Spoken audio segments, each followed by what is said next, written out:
materials, their physical characteristics depend strongly on this thing that we call temperature. So we're obviously going to talk about that. States, phases, matter. Yep. Anything else? Entropy I'll come back to in a moment. Yeah. Specific heat? Specific heat. Yep. Kind of a measure of how a particular material responds to energy transfers. Yep. Take a couple more and we'll briefly talk about entropy. Work. What's work from our knowledge of mechanics? What does work mean?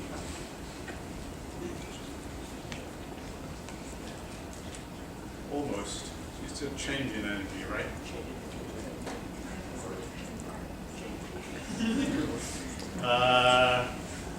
Yeah, okay. I guess I actually would just call it kind of transfer of energy. When we do work, we kind of transfer energy.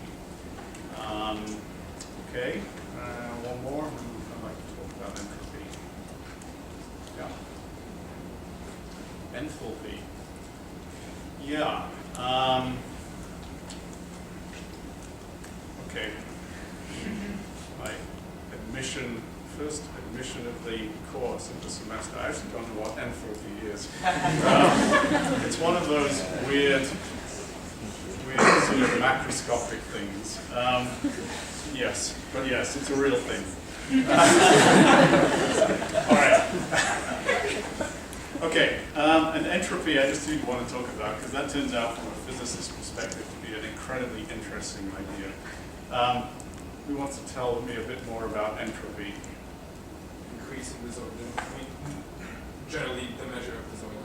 And in case of thermodynamics, I guess it's the disorder, the movement of particles. Okay. So a lot of mention of order and disorder. Isn't it related to like the arrow of time? It That is. buzzword?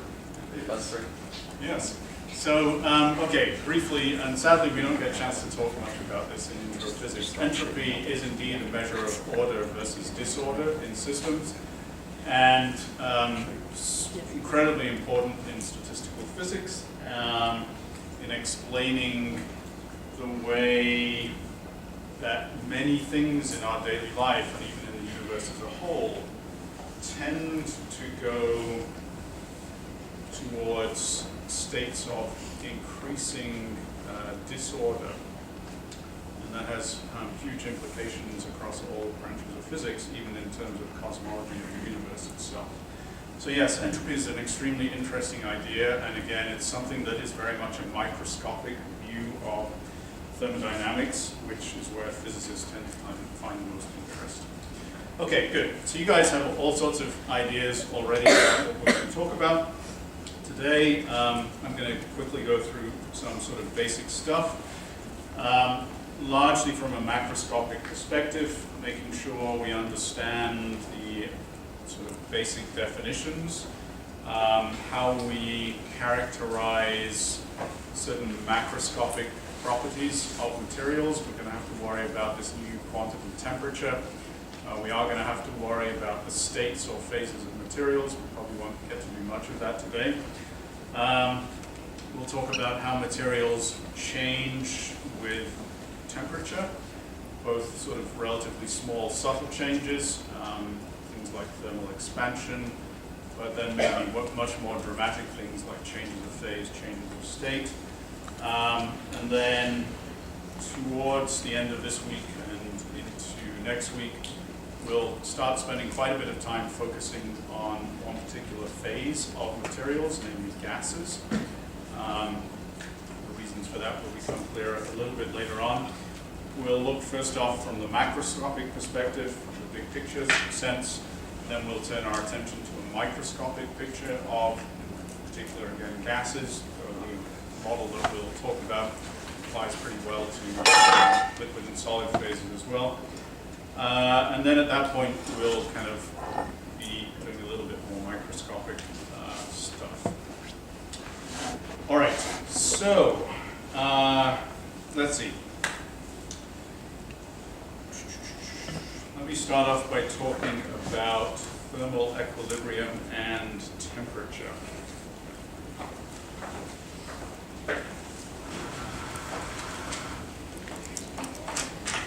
Okay.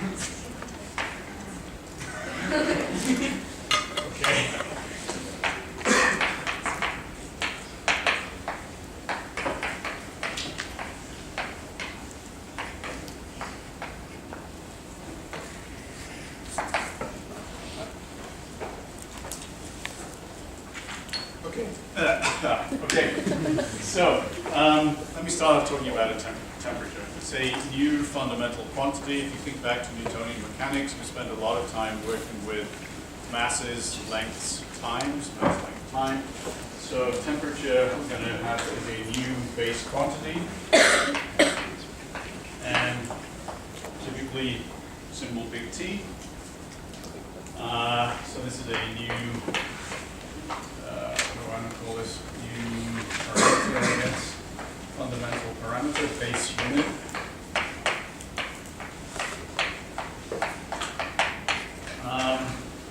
We'll talk in a few minutes about actual units for temperature. So, what sort of things depend, what sort of physical characteristics of materials depend on temperature? So again, the most dramatic one is the phase or the state.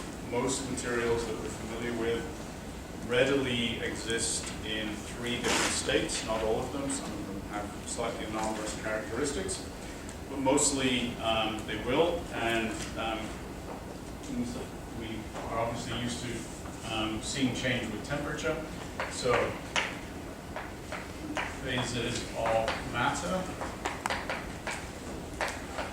So for us, gas, liquid, and solid. So that's one fairly dramatic manifestation of how physical characteristics change with temperature. Less dramatic typically are the sizes or volumes. So let me say, what do I want to write here? Some things that depend on T.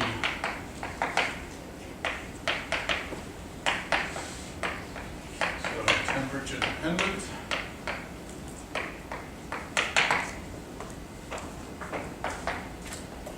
So sizes and volumes of materials. So even within a particular phase or state, we'll find that sizes typically do change with temperature. Other things that might change with temperature, it could be kind of interesting. This is kind of a bit of a niche thing, color. But there are plenty of examples where materials change color depending on their temperature, and there are plenty of other things like electrical resistance, so on and so forth. So, fine. Clearly temperature is going to be important when we characterize materials. Thermal energy, aka heat. So again, we have the benefit of hindsight here. Over many decades, scientists talked a lot about heat without really understanding that it was a form of energy. So that equivalence comes, I can't remember exactly the date, but it's mostly attributed to somebody named Joule. Not surprisingly, we're going to make use of a unit called the Joule. So with the benefit of hindsight, we do know that this is some form of energy.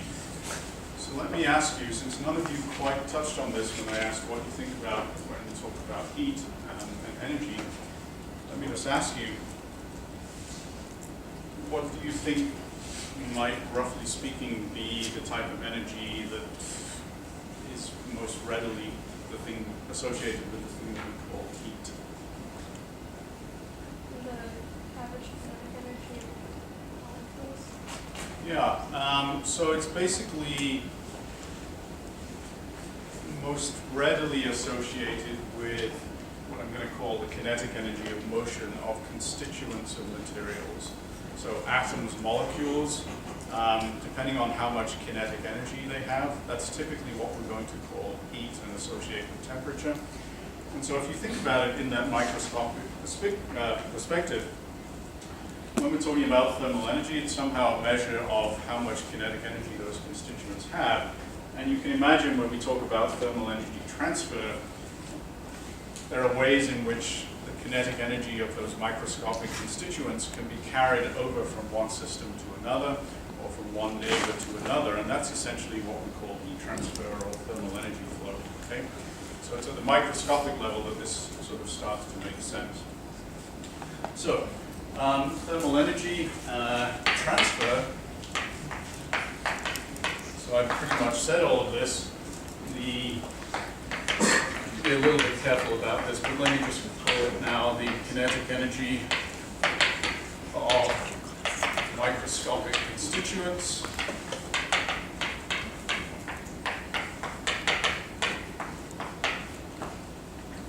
Transferred either within some system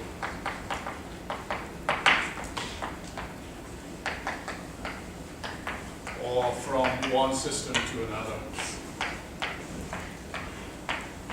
And that distinction is kind of somewhat arbitrary. As you know from first semester Newtonian mechanics, what we define as a system is largely up to us when we define a boundary, either real or imagined. And so, again, it's a kind of an artificial distinction. But that's what we talk about when we talk about thermal energy transfer. Having talked about a system, maybe it's not a bad idea to probe that idea and the question of whether a system is somehow in contact with its environment, or instead it's sort of isolated from its environment. We've had that concept in first semester Newtonian mechanics, but here it's particularly important. So talk about this in terms of systems and their environments. And again, the boundary here can either be real or sort of imagined. But let's say I have a system, which we're going to call a thermal system now. I'm suggesting that we're going to be thinking about it in terms of heat and thermal energy. So here's a system. And we're already getting the idea that there may be some temperature associated with this system. And then here's its environment. Things outside our defined system. So we will need to worry about interactions between the system and its environment in the thermal context. And so we can basically distinguish two possibilities. We can distinguish a possibility where the system is isolated from its environment. So it's isolated, and this is going to lead us to the phrase of a thermal insulator. Okay? So this system is isolated or insulated from its environment. The other possibility is that it is not isolated, but it is somehow in contact.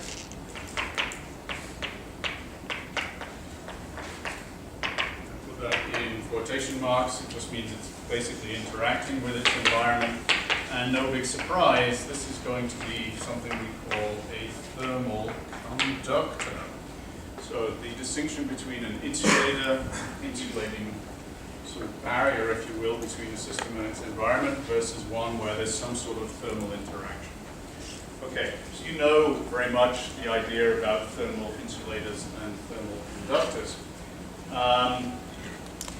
Let me ask you to give me some examples of materials that you would characterize based on your day-to-day life as thermal conductors versus thermal insulators, and then we're going to try and see if we can understand what separates them into these two different categories. So give me some examples of materials that you would put in one category or the other.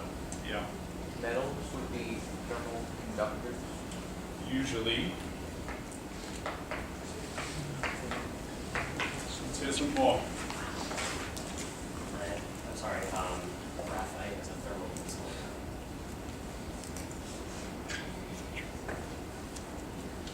Boy, I'm on my second admission of the day already. I'm not actually sure about graphite's thermal characteristics. So I'm not going to write it up there. I think it might depend a little bit on. I'm not sure. I'm going to hold off on that one. Other ones? Like cloth or something like that, is that a thermal insulator? Cloth as a thermal insulator. Why are you guys wearing clothes today? insulator. Let me get some new inputs. Yeah. Wood would be another. There's an insulator. Any other things? Yeah. Styrofoam as an insulator.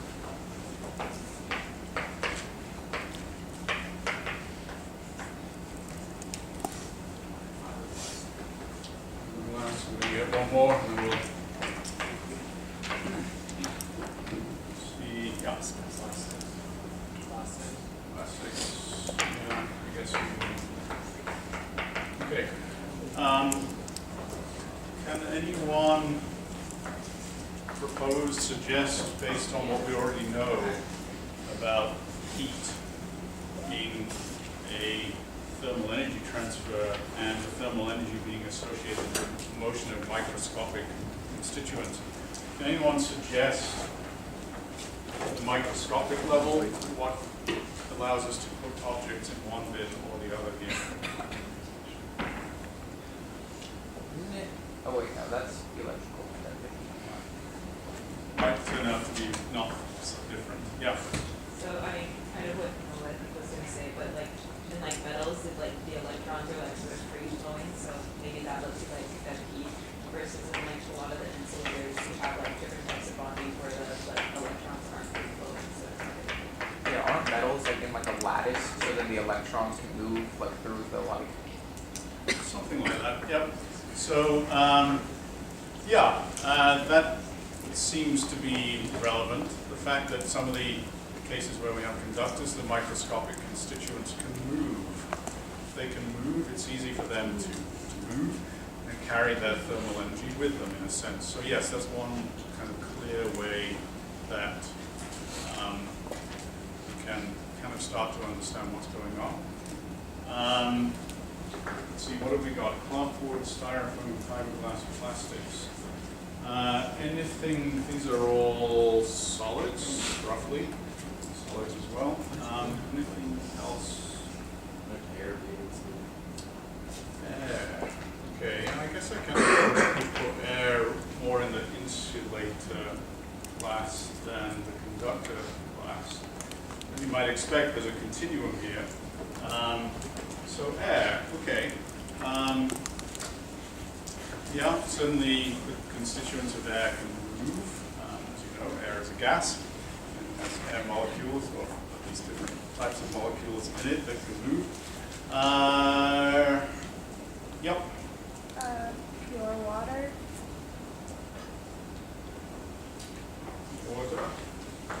And somewhere really in between. I'm going to kind of put it in the middle.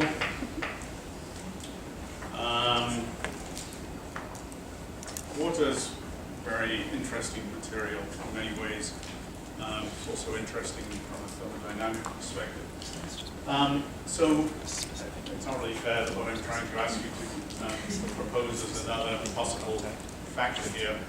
So the motion of microscopic constituents seems to be important. It turns out another thing that's important is the distance between microscopic constituents on average. If the microscopic constituents are very close together, it will tend to be possible for vibrational, let's call it kinetic energy associated with microscopic constituents to be kind of transferred from neighbor to neighbor to neighbor if they're very close to each other. By contrast, if the microscopic constituents are very far apart, they're not going to interact with each other very much. And so in that sense, if we think about thermal energy transfer as associated with collisions of those microscopic constituents, those collisions won't happen very often. And so density turns out to be kind of important as well. So we've got motion here, and I'm just going to throw in at random the idea of density of the constituents. These two things, roughly speaking, will allow us to say something about whether something is a thermal insulator versus a thermal conductor. All right, so various random things as we go through the morning. As always, when we first talk about a topic, there's a whole bunch of random things coming in quick succession. Let's come back to the idea of temperature and then thermal equilibrium. So what does your day-to-day experience tell you about, and this is interesting connections entropy, maybe. What does your day-to-day experience tell you about what happens when we bring two objects of what we call different temperature into thermal contact with each other? Let's get some new victims. Yes. So they usually come to the same temperature. They usually come to the same temperature. So I bring two objects which initially have different temperatures together. They can thermally interact. Yes, they will eventually converge on the same common temperature. So that clearly requires some conducting environment here. So let's see. Let me write this up as an observation. Two objects. One initially what we call a high T, the other initially low T. When brought into thermal contact, which means there's some conducting bridge between them, will, what do I want to say here, will evolve to a common temperature, same temperature. Okay, yeah. And when we've got these two objects at the same temperature, we are going to call that in thermal equilibrium. So the idea here is that we bring two objects, or more than two in principle, together. There's a thermally conducting contact between them. Eventually we expect, if we wait sufficiently long, that we'll reach thermal equilibrium. Everything will be at the same temperature. Okay.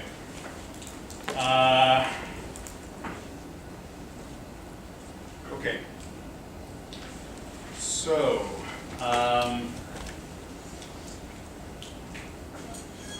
yeah, that's all I want to say about it, I think. So all I want you to think about with thermal equilibrium is that objects are at the same temperature as each other. They've somehow been in thermal contact and eventually they've arrived at the same common temperature. Actually, somebody mentioned laws of thermodynamics. That statement underlies what was kind of overlooked in building a logically consistent set of 3 and a bit laws of thermodynamics. Because the 3 laws of thermodynamics that we'll talk about most likely on Thursday kind of were built upon this rather simple idea. And as such, this has become known, because I guess people were not happy with renumbering things. This is the 0th law of thermodynamics. Okay? You don't care about laws having numbers and things. All I care about is that you understand the concept. All right? So this idea of thermal equilibrium. Let's see. Where is this important in common daily experience? Let's see, if you're not feeling well and you are either yourself or you're asked by a physician, somebody wants to measure your body temperature. One way of doing that is through a device called a thermometer, which we'll talk about briefly. Don't do this so much these days because there are more sophisticated techniques, but in the old days when people were taking your body temperature with a thermometer, what typically happened? You take a glass tube full of lead and stick it in your tongue. Not usually lead. I'm sorry, mercury. Yes. Okay. Stick it under your tongue with what instruction? Aside from not to chew it. Close your mouth. Anything else?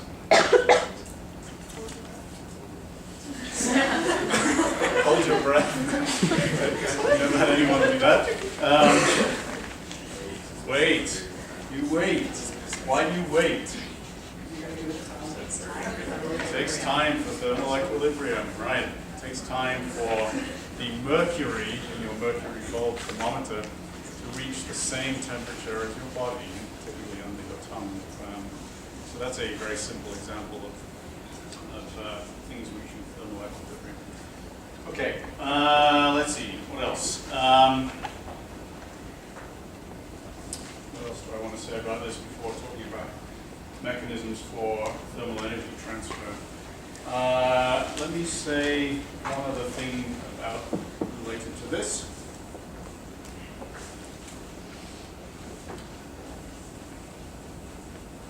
It's the idea of a thermal reservoir or a thermal bath. This turns out to be important, in particular when we deal with practical devices, things like heat engines. We're not going to do a lot of that in this course, but it's good to know what this suggests. It's an object that is so large, whatever that means, that its temperature never changes when in contact with objects at different temperatures.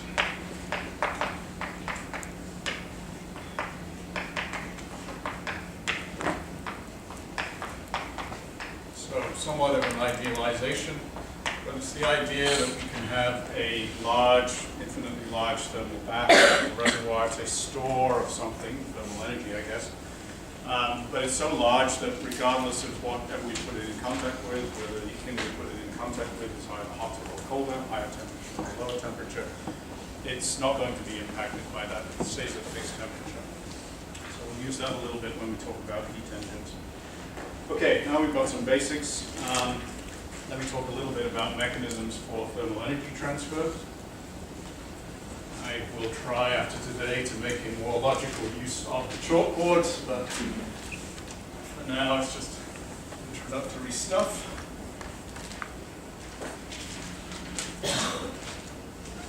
So I heard mention of two of the common mechanisms of thermal energy transfer already. Physical mechanisms of thermal energy transfer. We'll see demonstrations of these in class on Thursday. I think I'm just going to write them up rather than ask you to, if you can tell me what they are. Induction, convection, radiation. Okay, so these are the three common mechanisms for thermal energy transfer. I'm going to grab my notes here to make sure I write down important observations about these. So in this case, we've got energy transferred. The wording here is always a little bit tricky. Energy transferred directly through a material. That may sound obvious. We've been talking about materials throughout, but when we come to item 3 on this list, we'll need to consider a new possible way of transferring energy. So it's energy transferred directly through a material without what I'm going to call bulk motion of the material itself.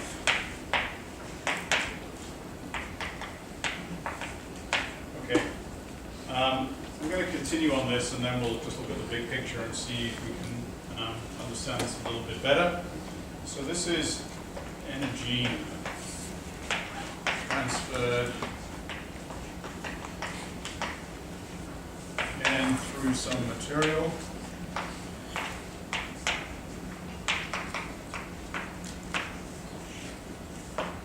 But with bulk motion.